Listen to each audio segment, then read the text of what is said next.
Welcome to Conversation with a Geographer. I'm really privileged to have today Debra Sharkey from Cosumnes River College in Sacramento. Debra, thank you so much for joining us. My pleasure. Tell me, Debra, as we often conduct these interviews, we usually start talking about one's background and interests in the geographic discipline, childhood experiences. Can you recall anything from your childhood that maybe piqued your interest in exploring the world, that brought you to geography?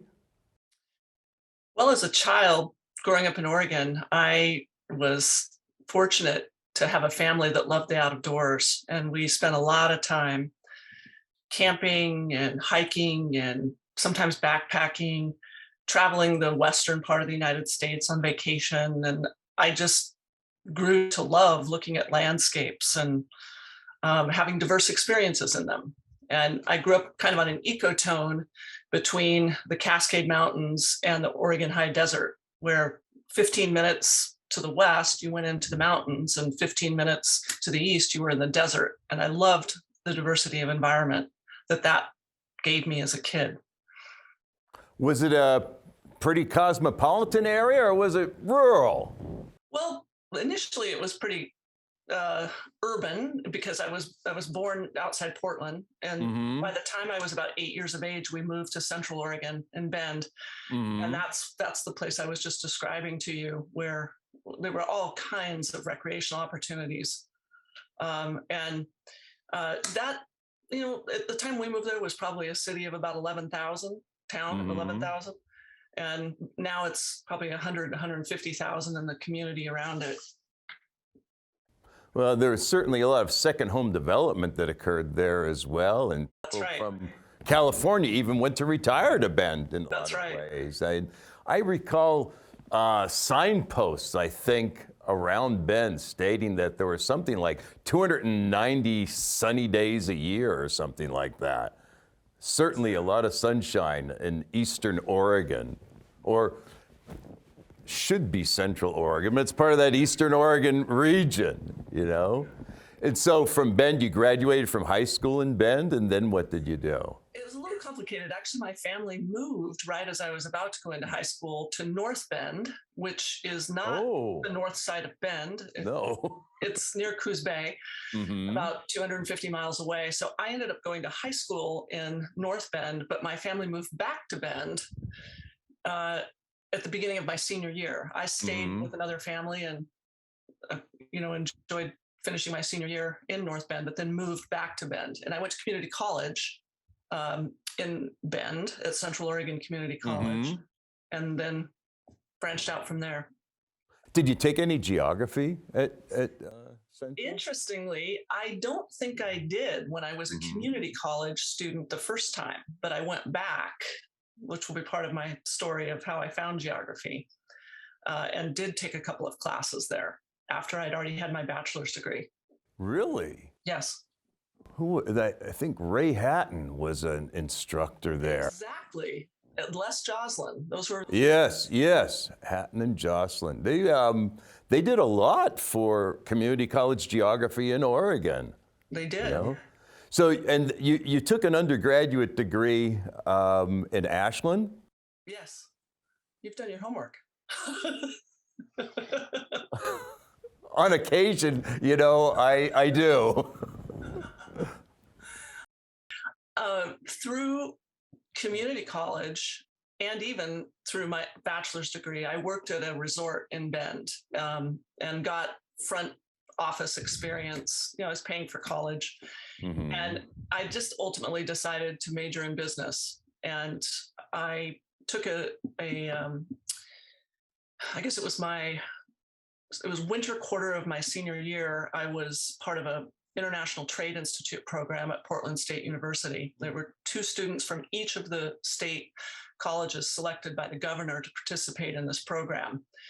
And that was an interesting experience because it was an exposure to the world of international trade at every level. We had to wear business suits. We were meeting with people and shipping for international law, marketing, what have you. And I decided that corporate, the business world probably wasn't for me as a result of that experience, but it was a good experience. And I took what really led me to geography, even though I got a business degree, was I came back for that final spring quarter, and I was in the college bookstore, and I saw one of Jordan. I can't remember the other author right now. The Human Mosaic. It was a classic human geography textbook, and it was for sale for $1. And I had traveled. I took my junior year off and traveled with two friends for 5 months in the South Pacific. That was my first international trip. And I came back wanting exposure to anything international because my horizons had been expanded. And I took international marketing. I took this International Trade Institute thing I was just describing. And I saw that book and I thought, what is human geography? And I was familiar with anthropology, but I had no idea what human geography was. And I started flipping through it and I thought, well, this looks interesting. And I bought it for $1 and I put it on my bookshelf. And then I got my business degree.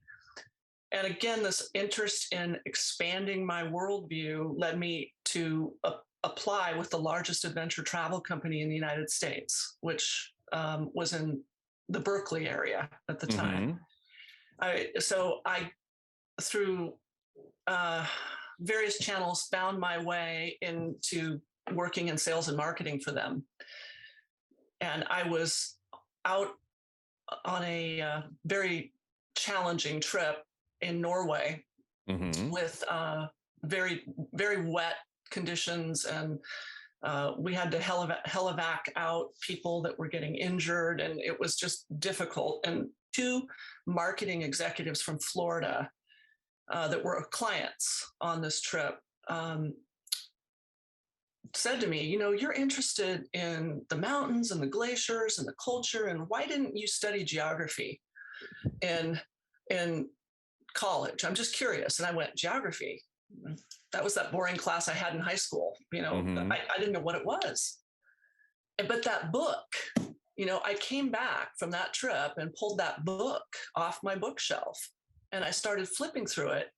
And I thought, wow, geography of development, geography of religion, geography of language. I need to know more about this. So living in Berkeley, contacted the UC Berkeley geography department. And I ended up going up and doing an informational interview with Cherie Siemens, who was the cartography professor at UC Berkeley. And she could have very easily turned me off, but she said, no, it's a great discipline.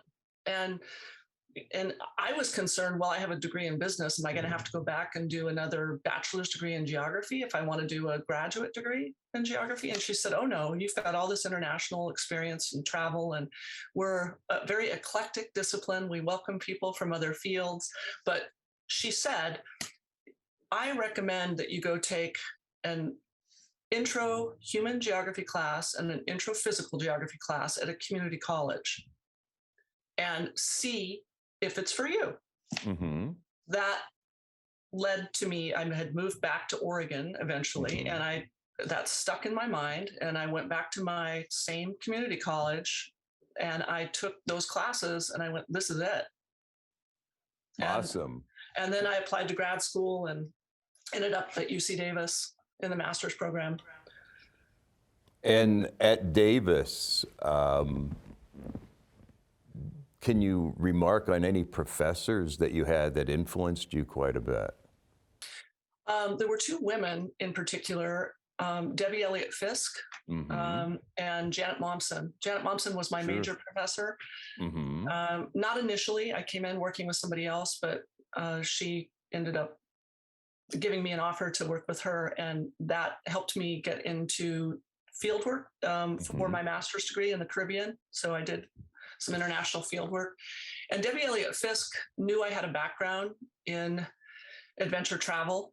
And she was at that, at that time, the director of the UC System of Natural Reserves out of the Office of the President. And one of the times she was back in our department where she was on leave from, she walked by my door and she said, hey, are you interested in spending the summer in Siberia and the Sierra Nevada? And I went, what? And she said, I'm on the board of this organization called the Tahoe Baikal Institute, and we need a program director, and I think you should apply.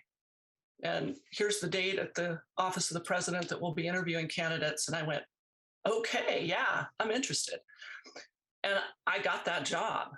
And for 3 years, it helped fund my grad school, but I also got to travel to Lake Baikal in Siberia 3 times with students. That's half quite Russian. a bit. Oh yeah, half Russian, half American, and it was a 2-month-long program, and I organized it.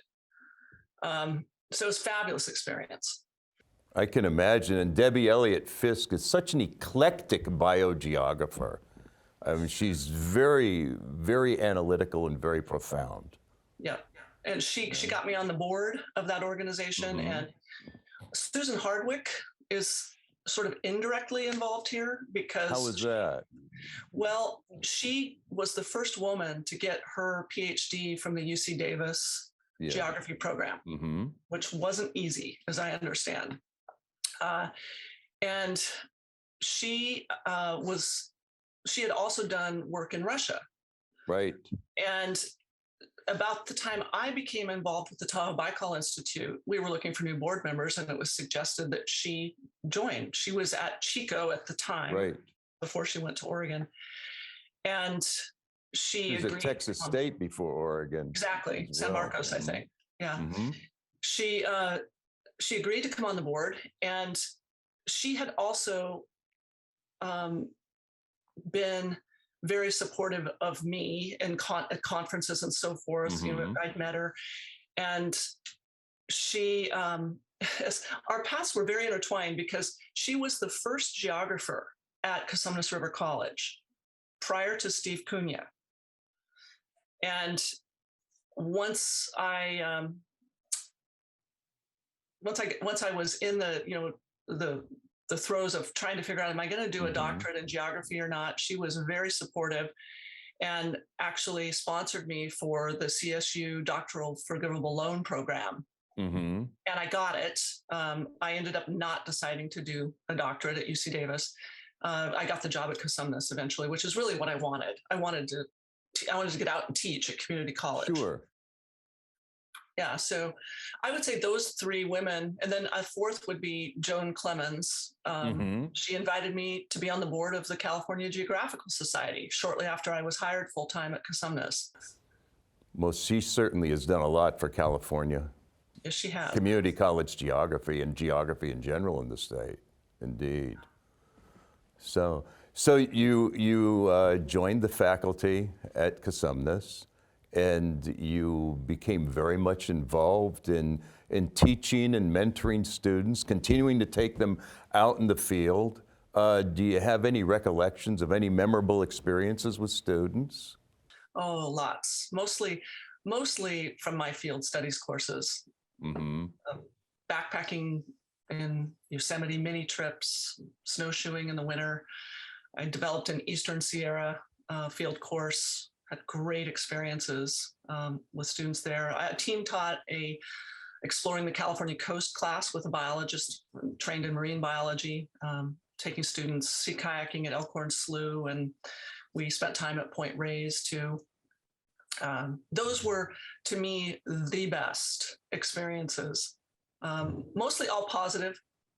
There was one snafu that happened on a backpacking trip where a student wandered off and got lost, and helicopter assist search and rescue, which wasn't fun, but it turned out well. Well, it's good that it turned out well, but as I think about these places, you have taken students on these field courses from Point Reyes to the Eastern Sierra. It's very similar in a lot of ways to the places that you grew up, from Bend to Portland and then to the Oregon coast and to Ashland as well. I mean, you really experienced so much of Oregon's diverse landscapes, and you experienced a lot of California's diverse landscapes as well. There are not many people that could say that. Tell me, what is it that you have an affinity for in terms of California? You're living in a different area now than you did for 20 some odd years as a faculty member at Cosumnes. You know, I think California is unique in so many ways. I don't think you can find a similar area of land on Earth that has as much geographic diversity physically, culturally, and maybe economically, but definitely physically and culturally. I can't think of one. I mean, I could think of places that have tremendous diversity in physical geography. So it's been, for a geographer, just a treasure trove of wonderful experiences. And that kind of leads into the California Geographical Society and it having its meetings, up and down the state and in various locations and national parks to, state parks, Anza Borrego, and many different college campuses and all the field trips that we ran with students.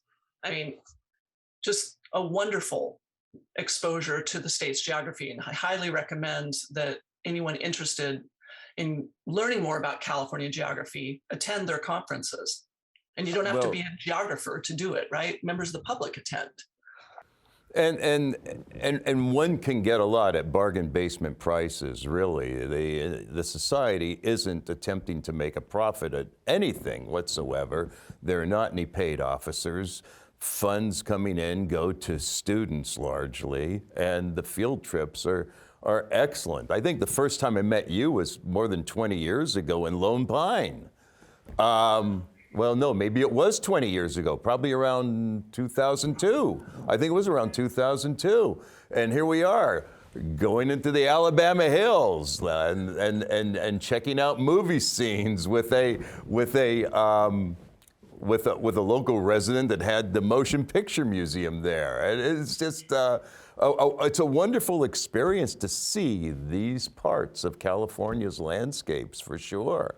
And you've been a leader in the California Geographical Society. It takes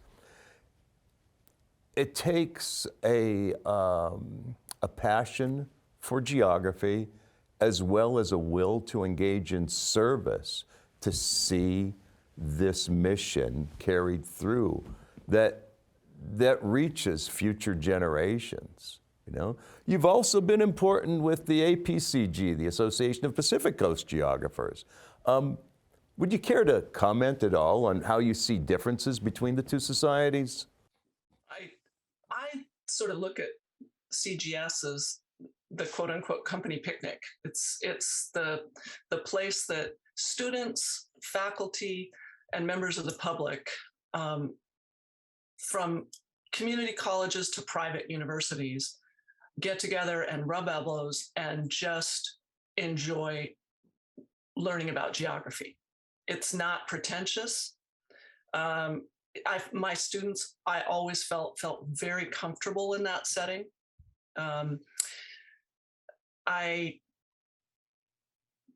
As far as the APCG is concerned, I would take it up a notch in terms of maybe the academic focus. You have perhaps more graduate students who are presenting their research and faculty. Maybe it is not quite as approachable to, from a student's perspective. I'm talking about community college level undergraduate students, whereas I think the California Geographical Society is the perfect way to bring them into the fold and to practice doing an academic poster, perhaps giving a presentation, going out on field trips with faculty and other students and just having fun and learning. The APCG is really important too. And I think it shines, I think, more perhaps with graduate students and faculty in the academic realm.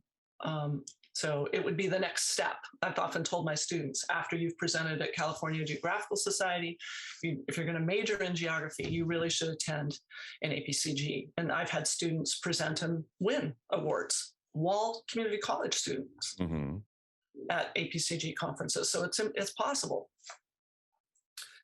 And also very good field trips at APCG as well. And of course, then their focus is wider. Being the Indeed. Western. More a larger region for sure. Yeah. So there's the geography is wider. Last year the conference was in San Diego. This year it'll be in Bellingham, Washington. So it's covering a larger area for sure. And I think also because it's a highly regarded association within the network of American Association of Geographers, regional divisions, it maintains a strong sense of integrity. There are a large number of APCG members and CGS members too that don't feel the need to attend the national meetings of the American Association of Geographers, of the AAG. And part of that might be because of the expense. Part of it might be because those are very large meetings, sometimes 10,000 individuals, and there might be other reasons as well, I don't know. But I find that those APCG and CGS gatherings are very, very friendly, and I think that might be one of the reasons why many California geographers will stick to those, I think that's accurate.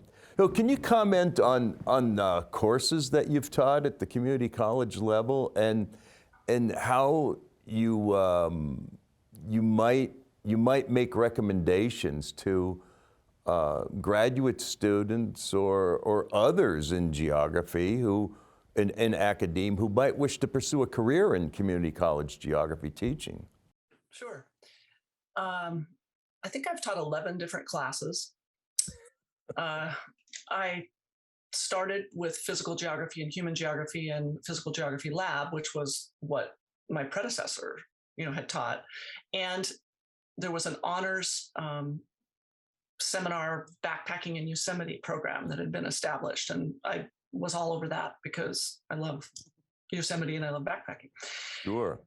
So from there, I developed some new classes for both my campus and also for the district. I can just name them off. I've taught world regional geography, weather and climate, global climate change, geography of California, introduction to the global positioning system, environmental studies and sustainability. I developed a new degree program, the first in Northern California. Mm-hmm. And I feel like I'm forgetting something. That's probably not 11. Oh, the field courses. Mm-hmm. So the field courses, adding those in, there's probably 4 or 5 different field courses that would probably round it out. As far as advice to graduate students, we in our district, Los Rios Community College District, where my campus, Cosumnes River College, is situated, have a program. It's a faculty diversity internship program. Mm-hmm. Where graduate students can apply and be selected to be paired with a mentor. And then actually, depending on the mentor, they can do some practice teaching. They can see from the inside how courses are run. And I think that's a really great way to give it a shot, to learn about what it's really like being a community college geographer. Coming into the community college system, you really, really need to enjoy teaching because you do a lot of it. And if you have a research agenda that you'd like to pursue, it pretty much needs to be something that you could do during the summer because you really don't have time. We focus so heavily on teaching for the right reasons that it's consuming of your all of your time. So that's what I would recommend, and also reaching out to community college geographers and just having conversations. And once a master's degree is procured, you can start teaching part-time, adjunct. and see if you like it. So those are some things that I would suggest. Well, those are really cogent words of advice. And as I think about others in geography, colleagues or leaders in the discipline, you've been around for a while, you've seen a lot of changes, you've noted the impact field courses have on your students and in the training of geographers. Do you have any words of advice for your colleagues or leaders in our discipline before we sign off?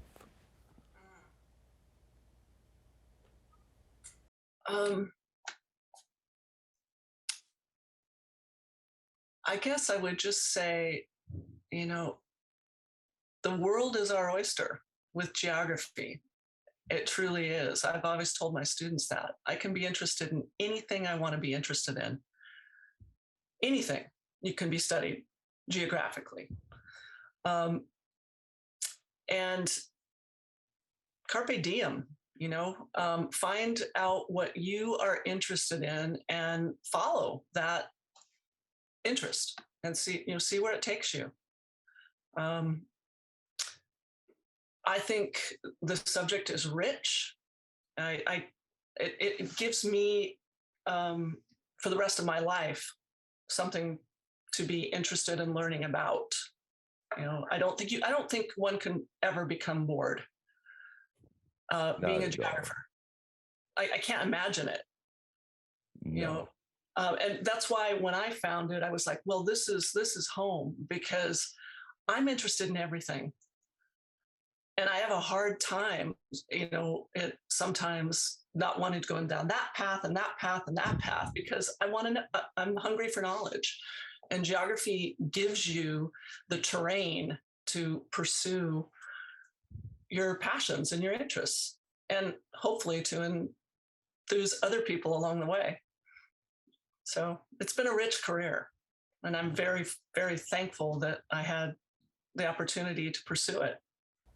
Well, Debra, those are very rich words to conclude with, and I really appreciate your time. Thank you so much for spending this time with us, and this concludes this episode of Conversation with the Geographer. Thank you. Thank you.